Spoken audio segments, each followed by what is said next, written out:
आज हम स्टार्ट करने जा रहे हैं chapter number 17 breathing and exchange of gases.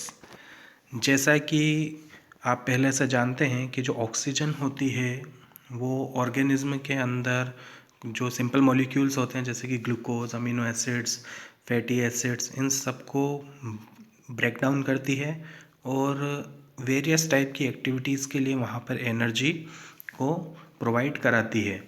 जबकि कार्बन डाइऑक्साइड जो होती है वो कैटाबॉलिक रिएक्शंस में सेल्स में वहाँ पर रिलीज़ की जाती है और जो कि हार्मफुल भी है और हमारे शरीर से बाहर निकाल दी जाती है। इससे हमें यह पता चलता है कि हमारे शरीर में ऑक्सीजन लगातार प्रोवाइड की जाती है और कार्बन डाइऑक्साइड लगातार बाहर निकाली जाती है। एटमॉस्फेरिक ऑक्सीजन और सेल्स में पाए जाने वाली कार्बन डाइऑक्साइड के एक्सचेंज की इस प्रोसेस को नॉर्मली ब्रीथिंग कहा जाता है और हम इसे रेस्पिरेशन के नाम से भी जानते हैं। आप अपना हाथ जब चेस्ट पर रखते हैं तो आप फील करते हैं कि आपका chest up and down move हो रहा है।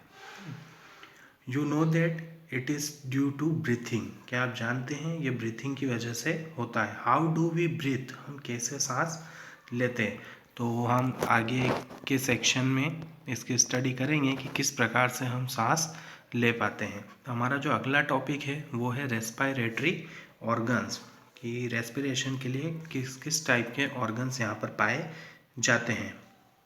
देखिए, जो ब्रीथिंग की मैकेनिज्म होती है वो अलग अलग ग्रुप के जो एनिमल्स होते हैं उन सभी में अलग अलग पाई जाती है। वो उनके हैबिटेट्स और लेवल ऑफ ऑर्गेनाइजेशन के बेस पर उनमें अलग अलग टाइप की होती है। कुछ लोअर इनवर्टिब्रेट्स होते हैं जैसे कि स्पंज, सिलेंट्रेट्स, फ्लैटवर्म, है ना। इनमें ऑक्सीजन और कार्बन डाइऑक्साइड का जो यहाँ पर एक्सचेंज होता है वह इनकी पूरी बॉडी की जो सरफेस होती है उससे होता है और डिफ्यूज़न के थ्रू होता है। जो अर्थवर्म होते हैं वो अपनी मॉइस्ट क्यूटिकल के द्वारा यहाँ पर गैसों का एक्सचेंज करते हैं। कुछ इंसेक्ट जो होते हैं उनके अंदर जो छोटी छोटी ट्यूब्स होती हैं, पतली पतली ट्यूब, उन ट्यूब का एक नेटवर्क बिछा होता है, एक जाल बिछा हुआ होता है। उनके माध्यम से वो गैसेस का एक्सचेंज यहाँ पर करते हैं। कुछ स्पेशल वेस्कुलराइज्ड स्ट्रक्चर्स होते हैं जिन्हें हम गिल्स कहते हैं। ये गिल्स अधिकतर एक्वेटिक आर्थ्रोपोड्स और मोलस्क के अंदर पाए जाते हैं। इसके अलावा कुछ वेस्कुलराइज्ड बैग्स होते हैं जिन्हें हम लंग्स मतलब कि फेफड़े कहते हैं। वह कुछ टेरेस्ट्रियल ऑर्गेनिज्म में पाए जाते हैं और उनमें गैसेस का एक्सचेंज करने के काम में आते हैं। वर्टिब्रेट्स जैसे कि कुछ फिशेस देखें हम तो फिशेस में गिल्स पाए जाते हैं जिससे कि वो रेस्पिरेशन करते हैं। जबकि कुछ एम्फीबियंस, रेप्टाइल्स, बर्ड्स और मेमल्स जो होते हैं इनमें जो रेस्पिरेशन होता है वो लंग्स के थ्रू होता है, मतलब फेफड़ों के द्वारा होता है। एम्फीबियंस जैसे कि फ्रॉग, मेंढक होता है, उसमें रेस्पिरेशन के लिए 2 टाइप की टेक्निक होती है। वह लंग्स के द्वारा भी रेस्पिरेशन कर सकता है और जब वो पानी के अंदर होता है तो उसकी जो मॉइस्ट स्किन होती है, मतलब कि जो नमदार उसकी जो त्वचा होती है, उससे भी वो रेस्पिरेशन कर सकता है। इस टाइप का जो रेस्पिरेशन होता है वो क्यूटेनियस टाइप का रेस्पिरेशन कहलाता है। अब हम हमारे नेक्स्ट टॉपिक पर चलते हैं। हमारा नेक्स्ट टॉपिक है ह्यूमन रेस्पिरेटरी सिस्टम, मानव का श्वसन तंत्र। देखिए, हमारी बॉडी में हमारे जो अपर लिप्स है इनके ऊपर एक पेयर में नॉस्ट्रिल्स पाए जाते हैं, मतलब कि नासा छिद्र, है ना। ये जो नॉस्ट्रिल्स होते हैं ये नेसल चेम्बर में खुलते हैं और हमारे इसमें बॉडी में नेसल पैसेज और नेसल चेम्बर पाया जाता है। आप देख रहे हैं ऊपर लिखा हुआ है नेसल कैविटी, ठीक है। अब ये जो नेसल चेम्बर होता है ये सीधा जाकर डायरेक्ट किस में ओपन होता है, फेरिंग्स। आप अगला पोर्शन देख सकते हैं, लिखा हुआ है फेरिंग्स, ये वहाँ जाकर ओपन होता है। जो फेरिंग्स होता है वो कॉमनली एक फूड और एयर का पैसेज होता है। ये जो फेरिंग्स है ये लेरिंग्स के रीजन से होते हुए सीधे ट्रेकिया में जाकर खुलता है। आप देख सकते हैं डायग्राम में, फेरिंग्स के बाद कौन सा रीजन है, लेरिंग्स, और लेरिंग्स के बाद ये सीधा डायरेक्ट किससे अटैच हो चुका है, ट्रेकिया से। सेंटर में हमारी चेस्ट कैविटी में सेंटर में एक यहाँ पर एक सीधा यहाँ पर हमें कॉलम दिखाई दे रहा है, ये वाला रीजन, ये कहलाता है आपका ट्रेकिया। ठीक है, तो जो फेरिंग्स है वो लेरिंग्स से होते हुए सीधा ट्रेकिया में जाकर खुलता है। अब देखिए हम बात करते हैं लेरिंग्स की। जो लेरिंग्स होता है ये कार्टिलेजिनस बॉक्स होता है जो कि हमारी बॉडी में साउंड का प्रोडक्शन करता है, इसलिए हम इसे साउंड बॉक्स भी कहते हैं। जब हम किसी चीज़ को निगलते हैं, मतलब कि स्वालो करते हैं, तो हमारी बॉडी में पाया जाने वाला जो ग्लोटिस होता है वो ग्लोटिस एक इलास्टिक कार्टिलेजिनस फ्लैप के द्वारा कवर होता है, जिसे कि हम एपिग्लोटिस कहते हैं। यह एपिग्लोटिस फूड मटेरियल को, मतलब भोजन को लेरिंग्स में जाने से रोकता है। ठीक है, जिससे कि जो फूड मटेरियल है वो लेरिंग्स में नहीं जा पाता है। अब यहाँ बात कर रहे हैं हम ट्रेकिया की। तो ट्रेकिया एक स्ट्रेट ट्यूब होती है जो कि हमारी मिड थोरेसिक कैविटी में पाई जाती है। ठीक है, यही ट्रेकिया आगे जाकर यहाँ पर right and left primary bronchi में यहाँ पर डिवाइड हो जाती है। देखिए अपन देखते हैं, ये ट्रेकिया यहाँ से स्टार्ट, ये ट्रेकिया वाला रीजन यहाँ से स्टार्ट होता है ना, ये स्टार्ट हुआ और ये आगे जाकर इस तरफ और इस तरफ 2 पार्ट में डिवाइड हो जाता है। तो ये जो 2 पार्ट्स जो जा रहे हैं राइट साइड और लेफ्ट साइड, इन पार्ट्स को कहा जाता है यहाँ पर ब्रोंकाई। ठीक है, ये right and left primary bronchi होते हैं। अब आगे चलकर प्रत्येक ब्रोंकाई जो है वापस से डिवाइड होता है और बहुत सारे छोटे छोटे यहाँ पर ब्रांचेस में डिवाइड हो जाता है। उन छोटी छोटी ब्रांचेस को कहा जाता है ब्रोंकियोल्स। क्या कहते हैं हम उन्हें, ब्रोंकियोल्स कहते हैं। ये देखिए, ये यहाँ पर ये ब्रांच निकली हुई, ये रही, ये है ना, ये जितनी भी ब्रांचेस हैं, है ना, ये इस तरफ भी आप देख सकते हैं, ये इधर देख सकते हैं, ये सब क्या है, ब्रोंकियोल्स हैं। क्या है ये सब, ब्रोंकियोल्स कहलाती हैं। ठीक है, अब ऐसे बहुत सारे यहाँ पर प्राइमरी, सेकेंडरी, टर्शरी जो ब्रोंकाइज होते हैं और जो कि इनिशियल ब्रोंकियोल्स से बनते हैं, ये सब मिलकर यहाँ पर हमारे लंग्स का फॉर्मेशन करते हैं। कुल मिलाकर जो ब्रोंकाई है, फिर उसमें ब्रोंकियोल्स हैं, और ब्रोंकियोल्स का जो लास्ट रीजन होता है जहाँ पर एक वेस्कुलराइज्ड बैग लाइक स्ट्रक्चर होता है, वह एल्वियोलाई कहा जाता है। ठीक है, तो हम देख सकते हैं इसको यहाँ पर जूम करके, ब्रोंकियोल्स जहाँ एंड हो रहे हैं वहाँ पर एक वेस्कुलराइज्ड बैग लाइक, एक थैली के जैसी वहाँ पर संरचना पाई जाती है, राउंडेड स्ट्रक्चर होते हैं जो कि ब्रोंकियोल्स के लास्ट एंड पर होते हैं। उन्हें कहा जाता है एल्वियोलाई। क्या कहा जाता है, एल्वियोलाई। ठीक है, तो अब हम बात करते हैं कि ये ब्रोंकाई, ब्रोंकियोल्स, एल्वियोलाई, ये सब मिलकर हमारी बॉडी के अंदर लंग्स का फॉर्मेशन करते हैं, मतलब कि हमारे फेफड़ों को बनाते हैं। हमारी बॉडी में 2 लंग्स, मतलब कि 2 फेफड़े पाए जाते हैं जो कि एक डबल लेयर्ड स्ट्रक्चर, एक डबल लेयर्ड मेम्ब्रेन जिसे कि प्लूरा कहा जाता है, उससे कवर अप होते हैं।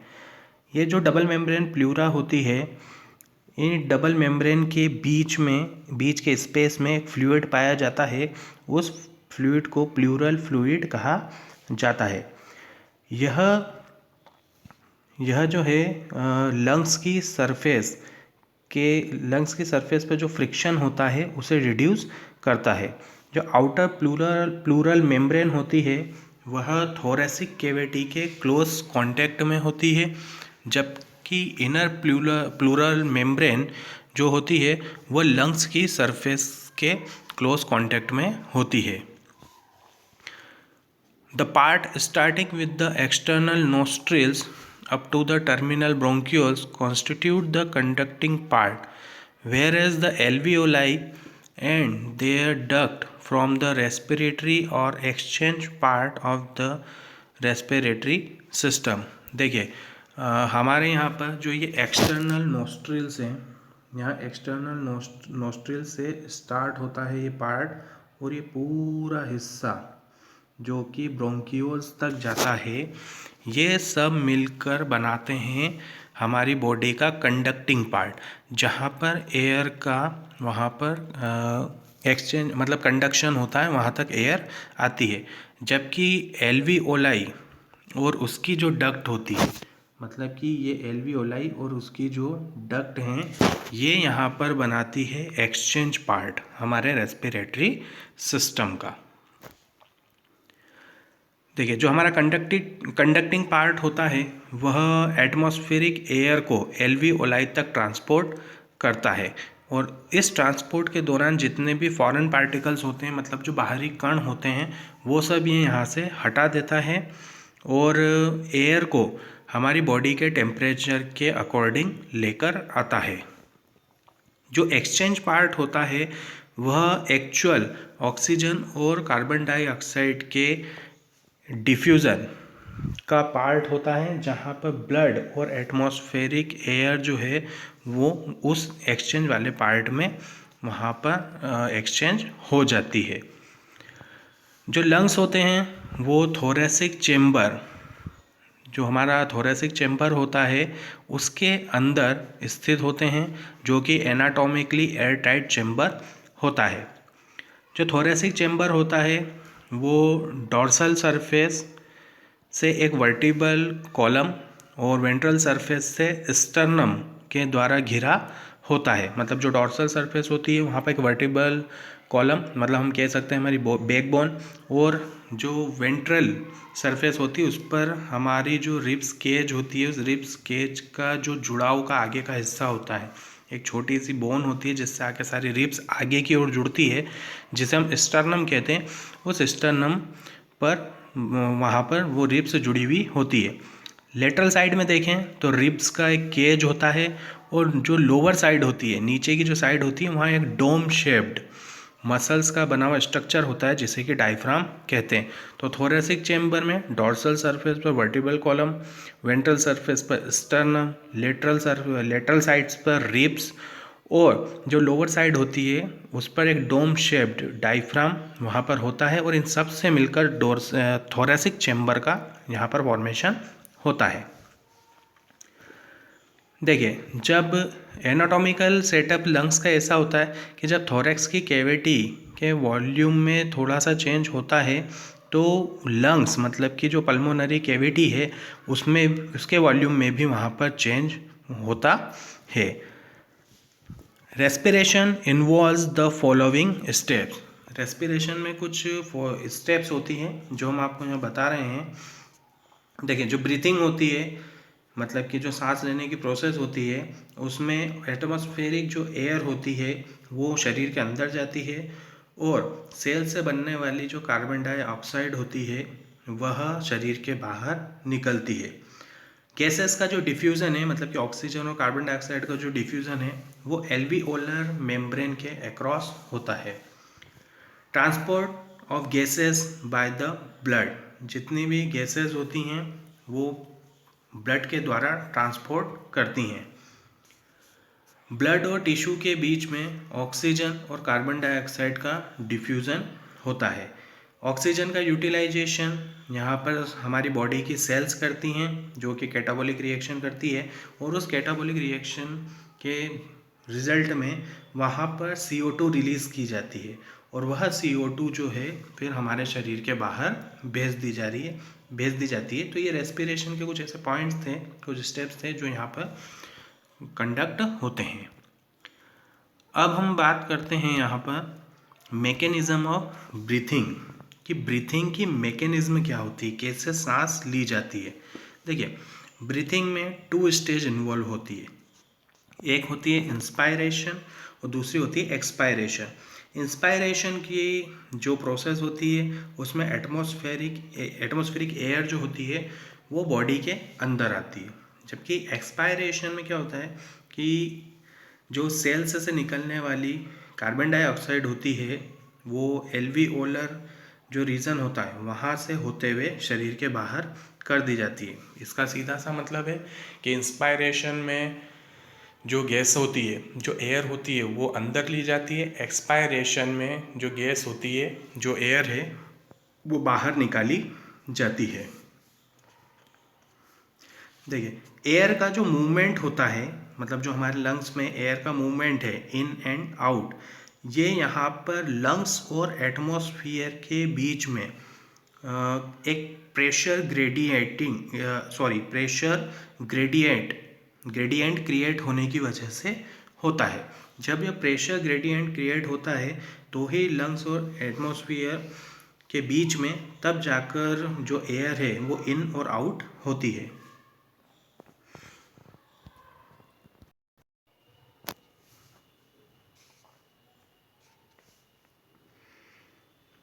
देखिए, इंस्पायरेशन तब होता है जब लंग्स में जो प्रेशर होता है वह एटमॉस्फेरिक प्रेशर से कम होता है। इसका मतलब सीधा है कि लंग्स में जो प्रेशर है वो कम है और एटमॉस्फेरिक प्रेशर ज़्यादा है। मतलब कि लंग्स के अंदर नेगेटिव प्रेशर पाया जाता है respect to the atmospheric pressure.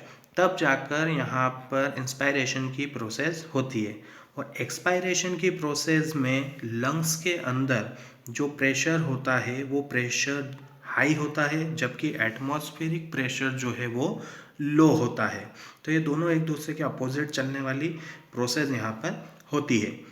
जो डायफ्राम है और एक स्पेशलाइज्ड मसल्स का जो सेट होता है वह इस प्रेशर ग्रेडियंट्स को यहाँ पर जनरेट करने में हेल्प करता है। इंस्पायरेशन की शुरुआत जो है वो डायफ्राम के कॉन्ट्रैक्शन के कारण स्टार्ट होती है। जैसे ही डायफ्राम कॉन्ट्रैक्ट होता है, यहाँ पर जो थोरेसिक चैम्बर होता है उसका जो वॉल्यूम है वो वॉल्यूम धीरे धीरे बढ़ना शुरू हो जाता है।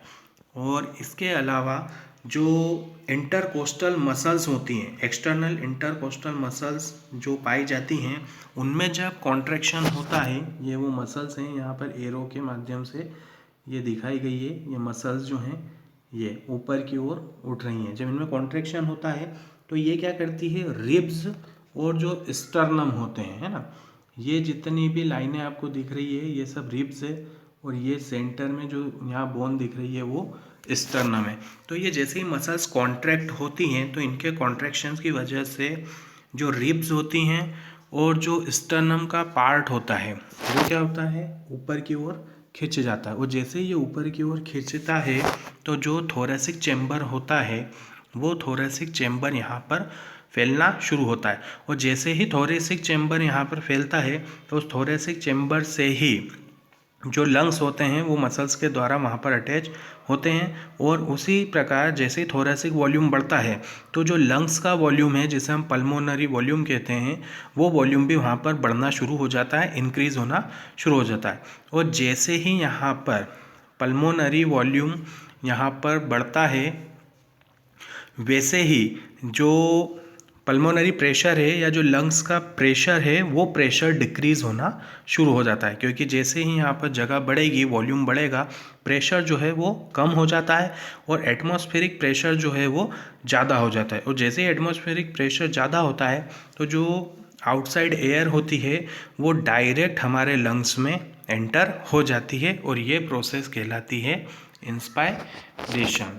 देखिए यहाँ पर, ये देखिए जैसे ही डायफ्राम कॉन्ट्रैक्ट होता है नीचे की ओर, ये देखिए यहाँ पर जैसे ये नीचे की ओर डायफ्राम कॉन्ट्रैक्ट हो रहा है, रिब्स और जो स्टर्नम है वो बाहर की तरफ इधर राइज हो रहा है, तो यहाँ का जो वॉल्यूम है वो बढ़ जाता है।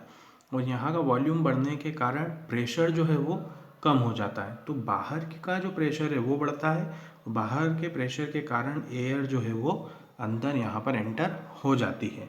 ठीक है, तो इस प्रोसेस को इंस्पायरेशन कहा जाता है। अब देखिए एक्सपायरेशन में क्या होता है, जैसे ही डायफ्राम रिलैक्स होता है, मतलब कि डायफ्राम रिलैक्स होकर वापस से अपवर्ड पोजीशन में आ जाता है। ठीक है, ये अपनी वापस से उसी अपवर्ड पोजीशन में आ जाता है। जो रिब्स और स्टर्नम होते हैं वो भी रिलैक्स हो जाते हैं, मतलब ये भी वापस अपनी उसी पोजीशन पर आ जाते हैं। तो जब डायफ्राम और रिब्स स्टर्नम ये सब अपनी पोजीशन पर वापस से आ जाते हैं, मतलब रिलैक्स फॉर्म में आ जाते हैं, तो एक्चुअल होता क्या है कि जो थोरेसिक कैविटी होती है, उस थोरेसिक कैविटी का जो थोरेसिक वॉल्यूम होता है वो वॉल्यूम क्या होता है, कम हो जाता है। और उस वॉल्यूम के कम होने की वजह से जो पल्मोनरी वॉल्यूम होता है, पल्मोनरी वॉल्यूम है वो भी कम होगा। और जैसे ही वॉल्यूम कम होता है, जो पल्मोनरी प्रेशर होता है वो प्रेशर यहाँ पर इंक्रीज हो जाता है।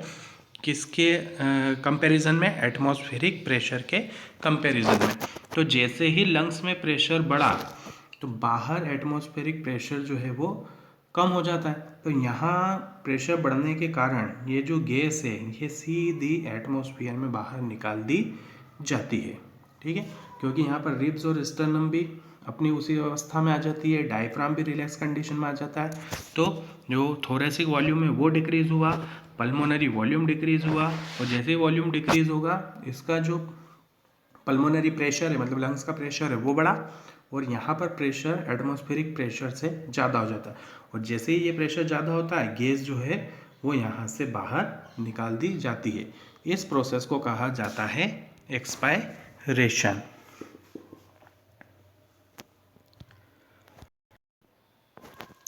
देखिए, हमारा एब्डोमेन में कुछ एडिशनल मसल्स पाई जाती हैं। उन एडिशनल मसल्स की हेल्प से हम हमारे इंस्पायरेशन और एक्सपायरेशन की जो स्ट्रेंथ है उस स्ट्रेंथ को बढ़ा भी सकते हैं।